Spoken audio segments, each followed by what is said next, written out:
ভাবি, হ্যাঁ বলো। দাদা কইছেন সব নিয়ে এসেছি। ও সবগুলো নিয়ে আসছো? আচ্ছা এখানে রাখো।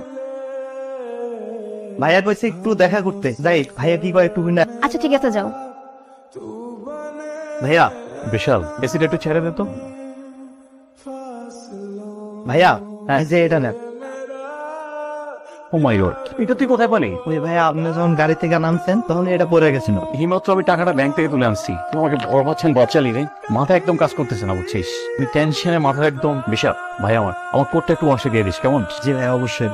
তোর যদি কখনো কোনো কিছু প্রয়োজন হয় তুই কিন্তু আমাকে জানাবি, ঠিক আছে? কোনো সংকোচ করবি না, ঠিক আছে? যা। ভাবি, আমি তাহলে বাড়ি চলে যাইতেছি, ঈদের কয়েকদিন পর আবার ফিরে আবার। ঈদের 2 দিন পর না তোমার বোনের বিয়ে? জি ভাই। দাঁড়াও 1 মিনিট। এই নাও, এখানে কিছু জিনিস আছে, এগুলো এখানে খুলবে না, বাড়িতে গিয়ে খুলবি। জি ভাই। ঠিক আছে তাহলে যাও।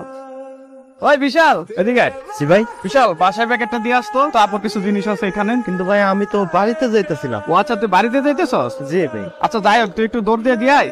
আচ্ছা এগুলো আমার কাছে, তুই একটু দৌড় দিয়ে দিয়ে আয়। এই যে আপুর গোল্ড, আপুর শাড়ি। কিরে, তুই এগুলো নিয়ে পালাই যাইতেছস? আমি কিছু জানি না এই বিষয়ে ভাই। তুই কিছু জানোস না না? ভাগ্যবালা আমি সামনে বইরা গেছিলাম। তুই এইভাবে না কত জিনিস নিয়ে পালাইছ। তুই আজকে শেষ। চল তুই আমার কাছে। তুলা ভাই, পুলিশে একটা কল দেন। কি হয়েছে? পরে পুলিশে দিতে হইব। কি করছো?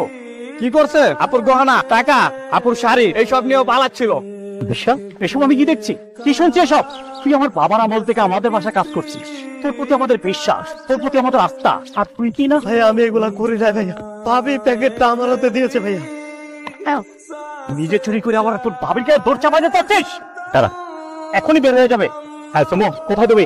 তুমি এখনই পেছনে চলে আসো আমার। হ্যাঁ হ্যাঁ, এই মুহূর্তে চলে আসো। ভাইয়া, ওকে মুখে বললে হইব না, ওরে হাতে মারতে হইব। হ্যাঁ রাখ, আগে তো বোনকে আসতে দি। কি হয়েছে? এত ইমার্জেন্সি ফোন করে ডাকলে যে? এই হারামির বাচ্চা কি করেছে জানো? কত বড় সর্বনাশ করছে তোমার। দেখো, এই দেখো তোমার গহনা, এই যে টাকা, এই তোমার শাড়ি, এই সমস্ত সবগুলো নিয়ে পালাচ্ছে চুরি করে।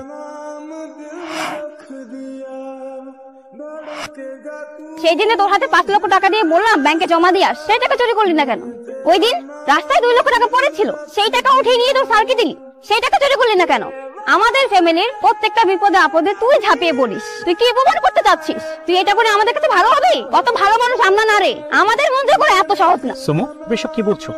আমি তো তোমার কথার আগামোড়া কিছুই বুঝছি না। কি বুঝাইতে চাচ্ছ তুমি? কিছুই বুঝতে পারছো না? এই যে লোকটা দীর্ঘ 12টা বছর যাবত আমাদের এখানে চাকরি করে, সেই শুরু থেকে তোমার মুখে একটাই কথা শুনছি, কিছু লাগলে চেয়ে নিবি। ঈদের 2 দিন পরে ওর বোনের বিয়ে, কই ওর হাতে কিছু টাকা দিয়ে বলনি এটা তোর বোনের বিয়েতে খরচ করিস? তোমার কাছে ছুটি চেয়েছে আর তুমি ছুটি দিয়ে দিয়েছো? তোমার দায়িত্ব শেষ? আরে ও তো আমাদের ফ্যামিলির একজন মেম্বার, বিনিময়ে ওকে আমরা কি দিচ্ছি? আর তুমি তো সবসময় মুখে মুখেই বলো কিছু লাগলে আমার কাছ থেকে চেয়ে নিস। এই পর্যন্ত কিছু দিয়েছো ওকে? আর যে জিনিসগুলোর জন্য ওকে চোর বানিয়েছো ওগুলো ও চুরি করেনি, ওগুলো আমি দিয়েছি। বিশাল, আমাকে ক্ষমা করে দিস। মুখে মুখে আমি তোকে অনেক কিছু দিয়েছি, কিন্তু বাস্তবে আমি তোকে কিছুই দিতে পারিনি। সত্যি বলতে কি জানিস, তোদের মতন মানুষগুলো মন প্রাণ উজাড় করে আমাদের পিছনে ব্যয় করিস, কিন্তু দুঃখের বিষয় কি জানিস, এটা আমরা কখনোই দেখতে পাই না। আমাকে ক্ষমা করে দিস। সুমো, তুমি আমার চোখ খুলে দিয়েছো। তুমি এভাবে না বলা হয়তো আমি কখনোই বুঝতাম না। তোর বোনের বিয়েতে আমরা সবাই যাবো।